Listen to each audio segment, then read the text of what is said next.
বিপুৰীয়াৰ শ্ৰী শ্ৰী আদি এলেঙ্গী সত্ৰত ভকত বৈষ্ণৱৰ প্ৰতিবাদী কাৰ্যসূচী নাম প্ৰসংগ এৰি প্ৰতিবাদত বহিল ভকত বৈষ্ণৱ সত্ৰৰ ভূমিত নৱগঠিত আদি এলেঙ্গী পঞ্চায়ত কাৰ্যালয় স্থাপনৰ দাবী জনাইছে সত্ৰৰ ভূমিৰ পৰা পঞ্চায়ত কাৰ্যালয় অন্য স্থানলৈ নিয়াৰ বিৰোধিতা পঞ্চায়ত কাৰ্যালয়টো স্থানান্তৰিত কৰিবলৈ নিদিয়াৰ হুংকাৰ দিছে অন্যথা ভয়াৱহ আন্দোলনৰ কাৰ্যসূচী হাতত লোৱাৰ হুংকাৰ দিছে ভকত বৈষ্ণৱসকলে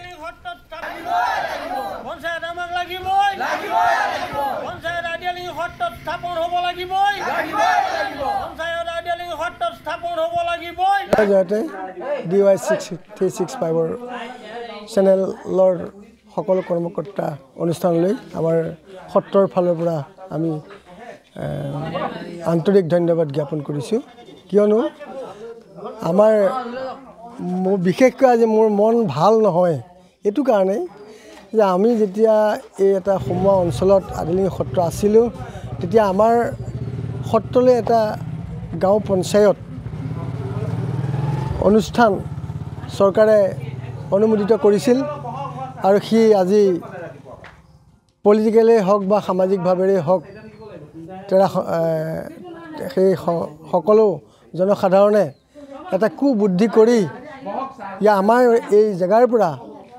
ভিতৰুৱা অঞ্চলৰ পৰা তেওঁলোকৰ সুবিধাৰ কাৰণে তেওঁলোকৰ গাঁওবাসীৰ নিজ নিজ এলেকাত সুবিধা হ'বৰ কাৰণে তেওঁলোকৰ ওচৰলৈ লৈ গৈছে কিন্তু তেওঁলোকে সেই সমাজ ব্যৱস্থাই আজি ভাবিব লাগিছিল যে ভিতৰুৱা অনুষ্ঠানটোৰ যদি গাঁও পঞ্চায়ত অনুষ্ঠানটো হয় তেতিয়াহ'লে সেই অনুষ্ঠানটোৰ উন্নতি হ'ব আৰু সেই অনুষ্ঠানটোৰ উন্নতি আমাৰে উন্নতি বুলি সেই গাঁও সমাজে প্ৰথম কথা ভাবিব লাগিছিল কিন্তু তেওঁলোকে আজি নাভাবিলে তেওঁলোকৰ নিজ স্বাৰ্থৰ কাৰণে তেওঁলোকৰ নিজৰ সমীপৱৰ্তী এলেকাত এই গাঁও পঞ্চায়তটো প্ৰতিষ্ঠা কৰাৰ কাৰণে মন দিছে কিন্তু আমি আজি দুখিত কিয়নো আমাৰ এই অনুষ্ঠানটো এই গাঁও পঞ্চায়ত অনুষ্ঠানটো যদি আজি ইয়াত হ'লহেঁতেন তেতিয়াহ'লে আমাৰ ঠাইসমূহ উন্নতি বিধান হ'লহেঁতেন চৰকাৰে বিভিন্ন আঁচনি আনিলেহেঁতেন এই এলেকাটো উন্নতি হ'লহেঁতেন উন্নতি হোৱাহেঁতেন আমাৰ সত্ৰ সমাজলৈ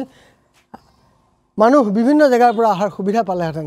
গতিকে আমি চৰকাৰৰ দৃষ্টিগোচৰ কৰা হৈছে যে চৰকাৰৰ যি আঁচনি সেই আঁচনি ভাল আছিল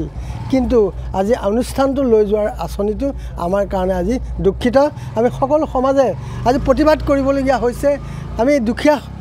দুখীয়া নিচিনা মানুহকেইটাক অন্যায় কৰাটো আমি বিচৰা নাছিলোঁ সত্ৰৰ অনুষ্ঠান হিচাপে আমি পুনৰ চৰকাৰক বিবেচনা কৰিবৰ কাৰণে বিষয়টো আমি আগবঢ়াই দিয়া হৈছে কাৰণ শান্তি শৃংখলা বজাই ৰাখক উন্নতি হওক অনুষ্ঠানৰ উন্নতি আমাৰ সমাজ ব্যৱস্থাৰ উন্নতি সমাজ ব্যৱস্থাৰ